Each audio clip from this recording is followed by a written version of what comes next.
Selamat malam untuk kita semua. Perkenalkan Pak, kami dari mahasiswi Politeknik Negeri Medan, jurusan Manajemen Informatika.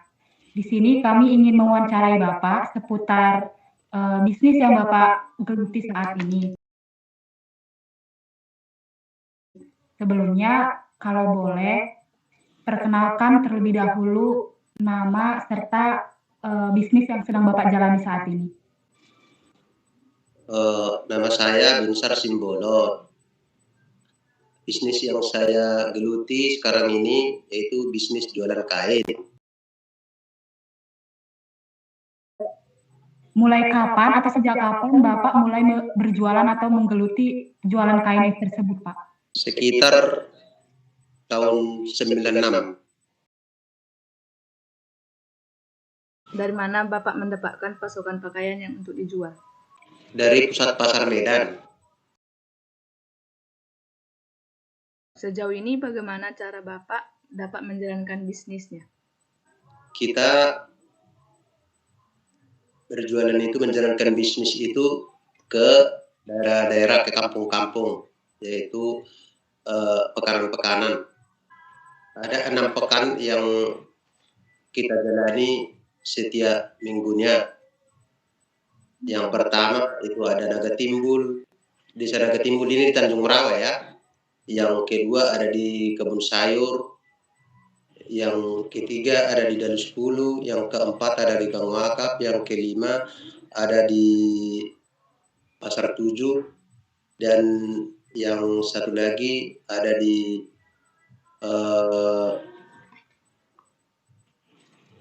Blok 3 sama Blok 4 Tanjung Rawa. Apakah ada perbedaan harga jual pakaian yang Bapak jual dengan harga jual orang lain? Ada. Kalau dia misalnya grosir, jelas kita ya lebih pasti beda lah. Karena kita kan mengecer. Kalau grosir kan beda. Yang kedua lagi kalau toko, yang jelas toko kan dia pakai pajak, pakai karyawan. Kalau saya kan enggak, ya jelas lebih mahal lah yang punya toko daripada penyewa. Cuman kalau grosir dia, ya jelas lebih murah jualan orang itu daripada yang saya jual. Karena saya antar ke kampung-kampung. Kalau boleh tahu Pak, berapa keuntungan yang Bapak peroleh dari usaha Bapak ini tiap bulannya? Tiap bulannya ya nggak tentu. Cuman kalau rata-ratanya ya selama sebelum COVID ini ya, kalau sebelum COVID dia sekitar 7 atau 8 juta gitu lah. Tapi setelah COVID ini berkurang paling 5 juta, 6 juta gitu. Bagaimana mekanisme penjualan yang Bapak lakukan? Mekanisme penjualan yang saya lakukan yaitu dengan keliling. Misalnya di mana kita kan udah berlangganan, kita jualannya keliling. Misalnya kayak di suatu tempat itu udah tertentu orangnya yang kita jumpai. Sudah ada misalnya satu tempat itu berkisar 50 atau 60 orang. Berarti itu satu tempat. Ada lagi yang 70, ada yang 80 gitulah. Kalau di jumlah semua berkitar 300 orang lah langganan kita yang kita jalani setiap minggu. Karena dia kan tiap hari lain-lain. Misalnya hari ini, hari Senin ke Desa Naga Timbul, hari Selasa dia ke Jalan Lubuk Pakam. Kalau hari Rabu dia ke Jalan Lubuk Pakam Blok 3 atau Blok 4. Kalau hari Kamis dia ke Kebun Sayur, Gang Tape, Jalan Industri. Kalau hari Jumat itu hari libur, hari Sabtu namanya Dalus 10. Nah, gitulah dia. Kan Bapak menjalani usaha pakaian kan Pak. Menurut Bapak Apa resiko menjalankan bisnis toko pakaian gini, Pak? Menjual pakaian begini. Resikonya yang pertama dulu dari segi barang dulu. Barang yang kita pasarkan itu, misalnya yang kita ambil itu kan, kita ambil lah misalnya per kodi dia. 1 kodi 20, ya kan? Atau per lusin, 1 lusin 12 biji. Tentu sekali yang 12 ini kan, itu kan pasti ada yang pertama warna yang tidak suka orang. Yang kedua reject. Tahu reject kan? Reject dia ada kerusakan di pakaian itu.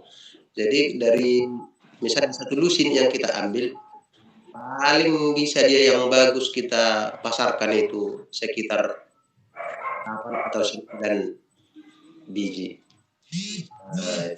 Itulah resiko yang pertama. Yang kedua, masalah pasar. Kita kalau di pasar itu resikonya besar. Misalnya kalau kita, tentu orang memiliki prinsip barang yang sebaik-baiknya dengan harga yang semurah-murahnya. Itulah prinsip pembeli. Cuman kita kan tidak boleh, kalau kita mengikuti konsumen, tentu juga kita akan rugi. Ya bagaimana lah, itulah harus kita prospek. Misalnya harus kita rayu-rayu atau kita bujuk-bujuk, kita kasihlah keyakinan bahwasanya permintaan konsumen itu tidak bisa dipenuhi. Misalnya ada harga gitu lah dia. Misalnya nggak mungkin lah, misalnya kita beli 100.000, kita jual juga 100.000 atau di bawahnya. Tentu sekali kita harus mencari untung. Jadi misalnya kalau 100.000 minimal dia entah 10%, entah 110, gitu dia. Yang penting harus ada untung. Harus kita sesuaikan juga dengan transport kita ataupun uang makan kita, harus kita sesuaikan sama persediaan modal kita. Harus pinjam, karena kami kan pinjam modal. Tentu sekali kita harus apa juga untuk modal gitu kita sisihkan. Semua udah kita sudah kita pikirkan itu matang-matang. Soal risiko tadi, masih banyak sebetulnya risiko yang kita hadapi di pasar ini. Karena kawan pun tidak boleh kita lebih mahal daripada kawan, karena saingan kita di pasar itu kan banyak. Jadi cuman pandai-pandai kita lah. Misalnya bisanya kita lebih murah dari kawan, tapi dengan catatan kalau sudah ibaratnya dari seperti yang kita bicarakan yang pertama tadi, misalnya kita sudah dapat modal lah, misalnya dari 12 biji pakaian yang kita beli tadi, misalnya udah laku misalnya 8 ataupun 9, berarti kan yang belum laku ini 3 atau 4 biji lagi. Kalau yang sisanya ini yang 3 atau 4 biji lagi ini, itu ibaratnya jual modal pun kita sudah bisa. Ibaratnya 100.000 modalnya kita jual 100.000 tidak jadi masalah, karena dari yang 8 tadi itu sudah dapat kita tadi untung. Itulah dia politik ekonominya. Jadi kita harus pandai-pandai. Yang kedua lagi masalah risiko tadi, kita harus pandai-pandai lah ngapain langganan kita. Misalnya kayak kami di lapangan, seperti pendekatan kepada langganan itu harus ada. Salah satu contoh ya, kalau orang itu misalnya ada pesta, ada kemalangan, kita harus hadir, kita dekati gitu secara kekeluargaan. Nanti misalnya kalaupun selisih 5.000 perak, 5.000 rupiah dari yang lain harga barang kita, tentu sekali dia tidak jadi keberatan. Karena itu tadi, karena keluarga, kalau masalah 5.000 ke pergi pun dia ke pajak nanti ataupun ke swalayan, lebih dari situ mungkin bisa lebih mahal pakaian yang dia beli. untuk ongkosnya, belum lagi yang lain-lain, capeknya, gitulah dia. Makanya pandai-pandailah kita mengambil hati pada pelanggan kita. Itulah masalah resikonya tadi. Resikonya memang banyak kalau bagian kain ini. Yang ada lagi yang paling pahitnya kalau masalah tukang kain ini. Dia nanti udah dibukai, diserak-serai, enggaknya dibeli, itu nggak boleh kita marah, itu resiko itu. Misalnya udah dibuka, udah jelas udah kita bilang ini sama nih itu sama itu, cuman warnanya aja yang beda. Tapi kadang kalau nggak dibuka dia, diginikan, direntangkan, dia nggak puas, itu resiko. Makanya kita harus sabar, nggak boleh kita marah. Kalau marah kita berarti memutus rantai langganan kita, pendapatan kita gitu. Ya kita harus sabar. Mana tukang kain itu harus sabar, karena kita nggak punya gantungan atau patung kayak di mal-mal ya kan. Ya harus dibuka juga, harus baru ditengok barangnya bagaimana gitu. Baru yang selanjutnya lagi harus dicobainya. Nanti mau dicobanya 4 sampai 5 biji pun enggak jadi beli, itu resiko lah itu. Sekian masalah resiko bisnis yang saya jalankan. Pak, kan banyak nih bisnis lain kayak jualan jajanan gitu. Kenapa Bapak milih jualan kain daripada yang lain? Kan udah gimana dibilangnya, sudah kan suka awak atau jatuh cinta untuk dagang kain ini, karena banyak gimana dibilangnya, karena dari dulu pun saya sangat suka di pakaian ini, karena dia kan nggak satu macam pakaian ini. Ada dia pakaian anak-anak, ada dewasa, ada laki-laki, ada perempuan. Jadi banyak dia. Misalnya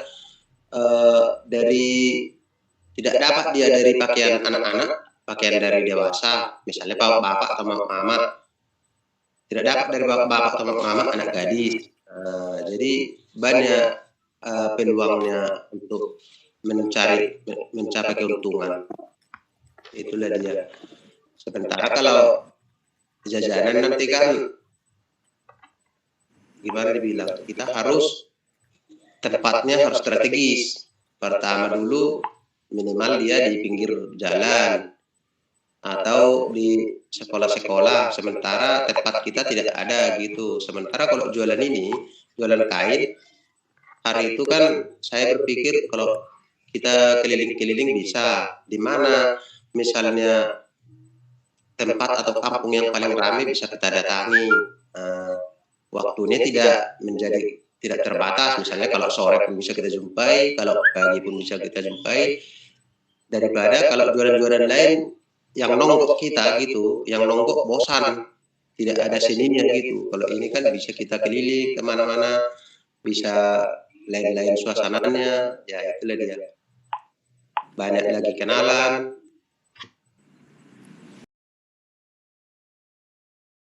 Suka-sukanya Bapak berjualan kain ini apa, Pak? Sukanya ya gitulah dia. Kadang dia kalau pakaian ini ada kadang musimnya, misalnya kayak baju sekolah kan, dia kan musimnya baju sekolah. Tentu sekali itu kan kewajiban bagi anak sekolah, ya kan? Itu kewajiban itu bagi anak sekolah kalau pakaian sekolah. Biasanya itu bulan 5, 6, 7 disitulah dia musim sekolah. Baru ya tentu sekali kan pembelinya lebih banyak lah daripada di hari biasa. Yang kedua lagi di musim lebaran, yaitu bulan puasa. Tentu sekali kalau bulan puasa itu kan kebutuhan itu bagi kayak pekerja perusahaan atau industri, ya kan? Dia kan sekali 2 minggunya gajian.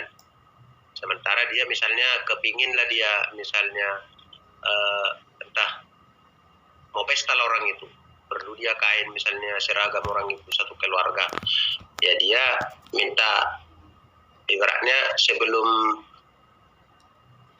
pesta kan perlu banyak biaya, maksudnya bisa juga dia dibayarnya itu setelah siap pesta dibayar boleh kita karena sudah langganan. Itulah dia. Baru kalau yang misalnya tukang bangunan, dia setiap hari Sabtu dia kan gajian, nah disitulah bayarnya setiap hari Sabtu gitu. Sementara kalau yang punya duit, yaitu ya cash. Baiklah, terus Pak, bagaimana sistem pembukuan yang Bapak lakukan dalam bisnis kain ini Pak? Kalau kami boleh tahu. Pembukuannya dihitung per tahun. Misalnya modal dasar, ya kan? Modal dasar ditambah barang, ditambah penjualan, itulah dia apa kita. Misalnya kan modal kita taruhlah dulu misalnya 100 juta, ya kan? Dari barang ini bertambah misalnya penjualan kita misalnya entah 150 juta, ya kan? Tentu sekali itulah dia apa kita pendapatan kita selama setahun itu. Cuman kalau biaya operasinya kan untuk yang sehari-harinya kan bisa kita dapat dari obralan nanti. Misalnya kita kan selain daripada kredit tadi ada obralan. Misalnya salah satu contoh baju anak-anak, salah satu contoh lah kalau ini musim bola, ya kita kan jual baju bola anak-anak. Ya dari situlah biaya operasi kita. Misalnya untuk transport kita, untuk uang makan kita, dari situlah dia. Itulah masalah pembukuannya deh. Pembukuannya sebetulnya nggak begitu nggak begitu formil kali seperti yang di kantor-kantor. Ya pakai notes saja pun udah bisa kita. Manual ya Pak? Ya, ada juga pakai buku dia kita. Cuman bukunya buku notes saja gitu. Nggak pala kayak cuman kalau per tahun itu ada apa saya simpan itu di komputer. Berapa saldo apa kita, saldo akhirnya, berapa sisa barang kita, itu kita tulis itu per tahunnya itu. Apakah Bapak mendapat bantuan UKM dari pemerintah Pak? Enggak deh, itulah seharusnya udah 2 kali kami mengajukan dana UMKM itu Banpres itu. Yang pertama 2.400.000 itu pun tak dapat, yang terakhir ini 1,2 itu pun tak dapat. Seharusnya kalau macam kami ini kan wajar dapat, kan kami pedagang kaki lima, bukannya punya toko atau swalayan ya kan. Tapi begitulah, itu kan rezeki-rezekian mungkin. Cukup Pak penghasilan Bapak berbisnis kain ini untuk kehidupan sehari-hari? Insya Allah ya cukup lah. Ya karena dari situnya seperti si Esther ya, dari sininya uang sekolah dia, begitu juga abangnya. Dari sini juga uang sekolah 3 orang ini semua kuliahnya dari sini juga nya. Cuman sampai di situlah, kalau menabung memang nggak bisa. Cuman pas-pasan lah untuk biaya anak-anak aja sama makan kami itu aja. Tidak ada untuk nyimpan, tidak ada. Pas-pasan lah untuk biaya kami, biaya sekolah atau biaya makan kami, cuman itu aja. Baik Pak, terima kasih atas jawaban Bapak tadi. Kalau boleh, adakah nasihat dari Bapak yang sudah berpengalaman dalam hal bisnis kepada kami mahasiswa untuk dapat mungkin untuk menggeluti dunia bisnis ini Pak? Sekali ya, kalau boleh janganlah seperti saya ini lagi. Kalau boleh punya toko atau swalayan atau yang lebih besar lagi lah, jangan lagi seperti awak ini. Tapi kalau memang dari awal dulu cari modal ya bisa juga, karena kayak seperti saya dulu kan sedikitnya modal saya dulu. Dulu jualan monjanya saya, jualan pakaian monja. Kalau pakaian monja kan nggak begitu banyak modalnya. Dulu kalau saya ingat saya modal 100.000 udah bisa. Kita ke Sambo dulu beli pakaian celana anak-anak itu 10 biji dia masih 10.000. Kalau kita jual dia misalnya entah 3 biji 10.000, ya berarti dari yang 10 biji tadi kan udah dapat 30.000, ya kan? Itulah dia. Seperti itulah dulu pertamanya saya dapat modal. Jadi dari yang kecil dulu. Jadi seperti kalian adik-adik, jangan memikirkan terus modal dulu. Kalau usaha kayak gini harus ada modal, harus kayak gini. Jangan. Yang penting usaha dulu, ibaratnya kemauan dulu. Mau dulu dia. Ibaratnya kalau sudah mau dan mau kita bekerja keras, nanti datang sendiri nih modal itu. Seperti Bapak ini tidak ada bawa modal dari kampung entah dari manapun. Di sini-sini aja nih, dari modal bergaulnya. Ikut saya tarikan dulu, ya minta tolong kepada kepala tarikan supaya awak nomor 1, ya kita kasih seperti uang tehnya. Begitulah dia tekniknya. Yang penting kalau mau buka usaha itu yang pertama percaya diri dulu. Percaya diri, udah gitu bekerja keras, tekun. Janganlah pula kita mau berangan-angan mau sukses tapi waktu pun tidak dipergunakan. Misalnya yang namanya usaha itu betul-betul lah seperti kata orang, jangan duluan terbit matahari baru bangun kita. Harus kita bangun duluan sebelum terbit matahari. Dari situ kita bisa melangkah. Makanya waktu sangat diperlukan dalam berusaha ini, dan keyakinan. Bukan modal yang paling utama, tidak. Kemauan dan kerja keras itu yang paling utama. Ya memang ya ini seperti inilah, tidak seperti yang pedagang lain besar-besar gitu, miliaran omsetnya, ya enggak. Awak ini memang seperti ini pun ya udah awak syukurilah, karena memang awak ini ya dari pertama dulu tidak ada modal sama sekali, yaitu tadi ya ibaratnya modal pergaulan itu tadi, ikut tarikan kawan-kawan, dari langganan-langganan itu kita minta kita supaya diberikan nomor 1. Nanti kita kasihkan misalnya uang teh dia, kan kayak gitu. Misalnya kalau kita minjam dari seseorang itu misalnya 1 juta, kita kasih misalnya 50.000 untuk kepala tarikannya, dia udah senang. Sementara kita dari 1 juta ini udah bisa kita misalnya kalau ada rezeki kita mau 1.300.000 atau 1.200.000 bisa dapat dari situ dalam seminggu. Kalau misalnya ada rezeki, itulah dia. Cuman ya kita kerja keras lah dan yakin, itu aja. Terima kasih Pak atas wejangan nasihat yang Bapak berikan kepada kami.